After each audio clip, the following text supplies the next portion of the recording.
What is best in life? To crush your enemies, see them driven before you, and to hear the lamentation of their women. That is good. That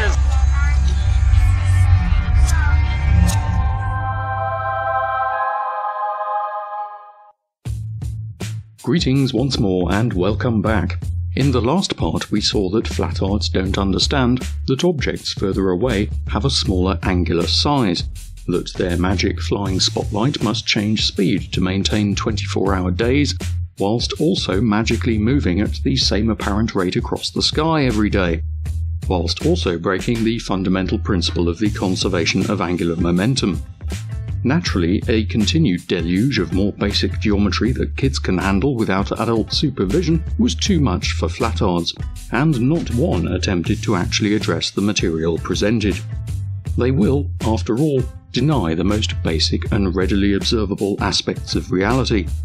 We saw in Part 2 the complete train wreck of thought that led the finest Flattard minds to settle on the idea that the flying spotlight is always above the surface of their fantasy frisbee. In this part then we're going to continue doing the thinking for them, and we'll find out whether a magic, speed-changing, momentum-defying flying spotlight with a shape-shifting lampshade can rise and set over a Purdue prestidigitator's pancake. Let's go. We've previously seen that Earth has two celestial poles, the southern one of which Flattards have no working explanation for, and that a portion of the sky will be circumpolar, and that portion is given by your latitude. Outside of the Arctic and Antarctic circles, everything in the celestial sky outside the circumpolar region for your latitude rises and sets every day. This of course includes the Sun and Moon. Satellites in low Earth orbit also rise and set, though the directions depend on their orbits. You can watch them with the naked eye if you don't have a lot of light pollution. Closer to Earth, no matter where you are, clouds and aircraft can appear from beyond the horizon and disappear beyond it too, as can boats and ships on large bodies of water. Objects attached to the Earth, be they structures such as oil rigs, buildings or mountains, can too, provided that you as the observer move instead. How do these things happen? The prime justification that Flattards vomit between each other like the intellective equivalent of two girls, one cup is, but the law of perspective.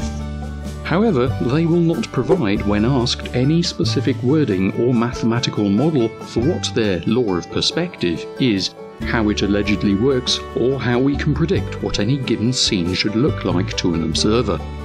Whilst it is true that lines parallel to the observer's line of sight will appear to converge at a single point at an infinite distance, Flattards like to avoid the infinite distance part, particularly as their flying spotlight is, according to them, less than 5,000 kilometers above Earth. They also ignore the fact that any given scene can have multiple vanishing points, but let's just stick with one because we don't want to overload the poor fools. Here's Cletus the Flattard, looking into the distance on his flat Earth. Let's have his eyes a nice round 2 meters above the ground. He's looking straight ahead, so his line of sight runs parallel to the ground. We can all agree that his line of sight will be 2 meters above the ground forever, given that Cletus is stood on a flat surface. We stick a pole in the ground with 3 lights on it, a green light on the ground, a red light 2 meters high, and a blue one 4 meters high. Let's have a whole bunch of these poles stretching out into the distance. Imagine them carrying on forever past the right edge of your screen. Whichever pole Cletus looks at, and no matter how far away it is, the blue light will always appear above his line of sight, the red light will always appear on his line of sight, and the green one will always appear below his line of sight. Lines running through each set of lights run parallel to the flat Earth forever. We can see that from Cletus' view, as the lights stretch into the distance, the angle from his line of sight to the green and blue lights narrows. That is to say, as he looks into the distance, they appear to converge on the red lights. At what distance do the lines passing through all the lights converge? Well, those lines are parallel, so they never do. From Cletus' view, the imaginary point at which the lines appear to converge infinitely far away is the vanishing point. In this example, it is 2 meters above the ground. For the benefit of Flattards, it is worth stressing: parallel lines never meet. The vanishing point is an abstract concept. It is infinitely far away. If the Earth were an infinite plane, Cletus would see its surface stretching out into the distance toward the vanishing point, but the surface would never quite appear to reach it. Cletus will always have to look down from his original horizontal line of sight to look at something on the ground, no matter how far away it is. Similarly, if Cletus were in a corridor that went on forever, he would always have to look up from his original line of sight to see a point on the ceiling, no matter how far away it is. What's true for ceilings and lights on poles is true for anything else above your observation height, be it clouds, mountain tops, tops of buildings, aircraft, and if we really lived on a giant space pizza, every object in the sky, including the sun. Hey! This, of course, means that the sun can't set if it's flying around above a flat Earth. It's so simple, even a child can get it. Flattards? Not so much. Since everything in the sky does rise and set every day, it's obvious not only that Flattards don't understand perspective and vanishing points at even a rudimentary level, but that perspective itself shows that their delusion of living on a giant pancake is bollocks. Flattards think just saying the word perspective solves all of their problems, even though we've just seen that their understanding of it is below that expected of someone graduating from using wax crayons as their writing implement of choice. In order for the sun to rise and set, you need a horizon. And you'll be unsurprised to hear that that's another thing that Flattards can't wrap their heads around. The Flattard version of perspective has to work like this. Instead of being able to see the ground stretching off into the distance for many thousands of kilometers, it forms a horizon at a much shorter distance. Our lights on poles stretch out to the mystery short-range horizon, and then equally mysteriously start disappearing below it, from the bottom of the poles up, until we can't see the lights anymore. This happens for everything on and above ground, including the sun, moon and stars. But hang on, we've already seen that the very simple geometry behind perspective just doesn't work this way. Lines parallel to the surface of Flattardia would run parallel to that surface forever. How can the surface of Flattardia even form a horizon, and how can objects be obscured by it? How could the red lights on Cletus' line of sight ever drop below his line of sight? How could anything above his line of sight ever be below it, or set below the horizon? These are all very good questions, which explains why they haven't been asked by Flattards. Flattards clearly haven't thought this through, to nobody's surprise, but this can only mean one or both of two things for them. Either straight lines aren't straight, in which case this must also apply to the surface of Flattardia itself, in order for a short-range horizon to even form. In other words, their flat Earth isn't flat, by their own standards. Or parallel lines aren't parallel, because reasons. Regardless of whatever ad hoc bullshit Flattards want to cook up this time to excuse themselves from having to actually think about their own stupidity, they're now in the position of having to claim that basic axioms of Euclidean geometry are magically false, whilst also claiming that Earth is flat and subject to Euclidean geometry. Which basically means that Flattards are insane. Consider our Flattard in a really long corridor again. According to Flattard perspective, beyond a few miles he should no longer be able to see the floor of the corridor, and he should see more distant lights on the ceiling disappear below the horizon on the floor. Well, we've already established that this makes no geometric sense whatsoever, so let's reset the corridor. What if we hung our Flattard by his feet from the ceiling, put some lights on the floor, and rotated the camera so that it only appeared that our Flattard was stood on the floor? What would Flattard perspective do here? Where would the horizon be? On the floor? On the ceiling? What if we strapped our Flattard to a support on the wall, and rotated the camera 90 degrees, where would the horizon be now? On the floor? On the ceiling? On the wall? Which one? As we can see, the concept of a horizon with things disappearing behind it makes no sense in an environment comprised of flat surfaces. Yet Flattards claim that we do live on a flat surface, and that things are obscured by a horizon breaking the simple geometric principles we've seen. You see, the undocumented, unmodelled and utterly useless Flattard version of perspective has a preferred direction. This is odd, because lines of sight and perspective in reality work in any orientation. For example, if you were on the ground between some exceedingly tall buildings looking up, there is no distance at which one set of buildings would get a horizon, and the other will start being obscured by the horizon. If we were to take our lights on poles example from before, and set it on an enormously long ramp, which we could set at any angle, and have Cletus looking along the ramp, there is no distance at which the ramp would form a horizon behind which more distant poles and lights would start disappearing bottom first. And yet, Flattards expect you to believe that if we return the ramp to align with the ground of their fantasy frittata, you'll get a horizon a short distance away, mere kilometres, behind which objects will increasingly be obscured as they become more distant. Reality simply doesn't care what direction you're looking in.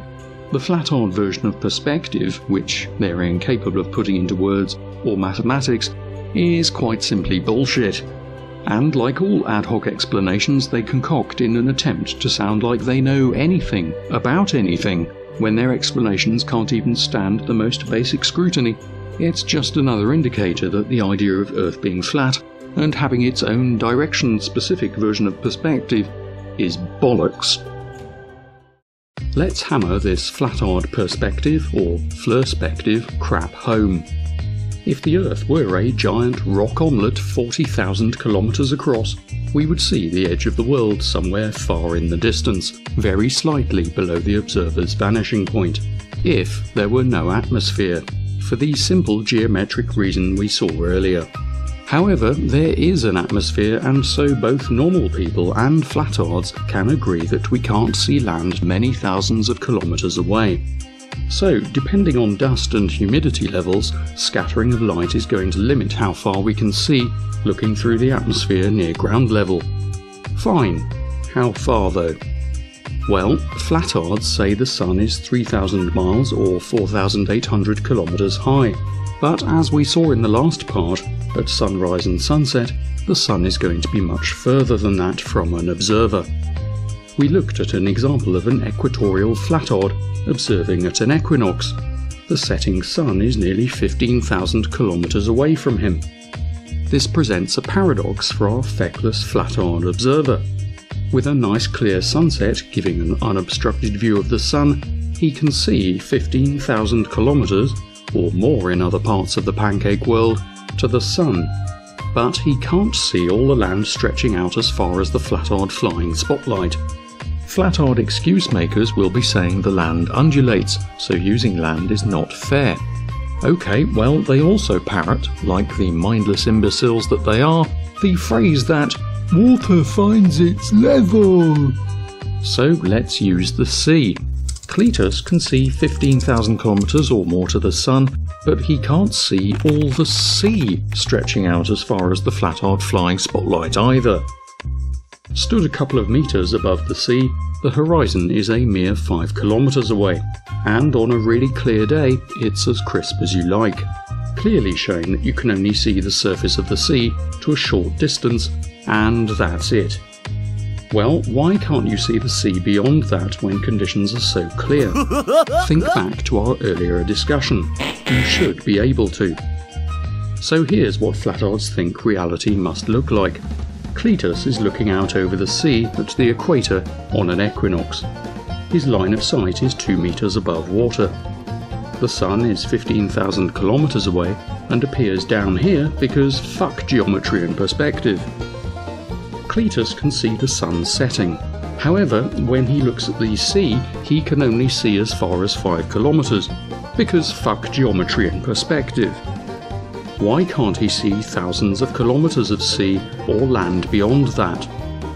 Why can't he see them even though there's clearly nothing in the way? Because reasons, and because fuck geometry and perspective. The only possible Flattard explanations for this involve cocking up geometry as we saw earlier, or invoking strange new properties of light that nobody's ever heard of, nobody has measured, and nobody has observed. Maybe light from the surface of the sea or land more than 5 kilometres away just gives up. It just stops trying to reach your eyes. You can't see any sea beyond that, because reasons. The sky, however, isn't subject to this restriction, and so light from the sky and from the sun thousands of times further away is clearly visible. The light from other objects more than 5 kilometres away also aren't subject to any magical distance restriction either. Distant ships, structures, buildings, mountains are all visible and appear obscured by the horizon, because fuck geometry, fuck perspective, and fuck consistency in the Flattard world. In reality, the distance to the horizon depends on the observer's altitude, which also knackers the lazy light idea, because as any fool knows, when you're higher you can see further. So if we put Cletus on a 100-metre high hill, he'll now find that photons that couldn't be asked travelling more than 5 kilometres before now can be asked to travel more than that just because Cletus changed his height. In fact, they'll travel 7 times further, and Cletus' horizon will now be 35 kilometres away. He'll also be able to see more of those partially obscured ships, structures, buildings and mountains, and if he's really quick getting up the hill, he can even watch the sun set again. Coincidentally, the distance to the horizon on a clear day is exactly what you'd expect at a given height above the surface of a spheroid around 12,700 kilometres across, which is the size of the Earth. We can easily cross-check reality against some more basic trig that Flattards just can't deal with. Here's a circle representing a planet with radius r. Here's an observer whose eyes are at a height h. As our observer looks to the horizon, a distance d away, his line of sight will form a tangent to the surface, so that line will be at 90 degrees to another radius line. Oh look, we've just made a right-angled triangle. Well, virtually everyone who isn't a Flattard understands Pythagoras' theorem, and since Flattards have yet to explain why the basic properties of triangles are part of a worldwide conspiracy against unemployable lunatics, I think we can trust it. So, r squared plus d squared is going to be equal to r plus h squared. Let's expand that, so we get r squared plus 2rh plus h squared. The r squared on both sides cancel out. Keep on crunching and we find that the distance to the horizon, d, is the root of h 2r plus h. If our planet were Earth, Earth isn't a perfect sphere, it's slightly oblate, so let's plug in the mean radius, or 6,371 kilometres, and we get a simple formula to approximate the distance to the horizon for an observer at a given height h on Earth. Plug in an observer height of 2 metres, and we find that the distance to the horizon is 5.05 kilometres. Well, no disagreement with reality. Plug in an observer height of 100 metres, and we get a distance of 35.7 kilometres. Again, no disagreement with reality, and you can do this for any height you like. It's worth noting at this point that Flattards have no way of working out the distance to the horizon for an observer at a given height, based on the idiotic notion of living on a giant Jaffa cake. They also have no explanation for why the horizon on a giant space pizza made by an invisible wizard can even be at such short ranges when, as we've seen, any observer would always be looking down onto the flat surface they think they live on.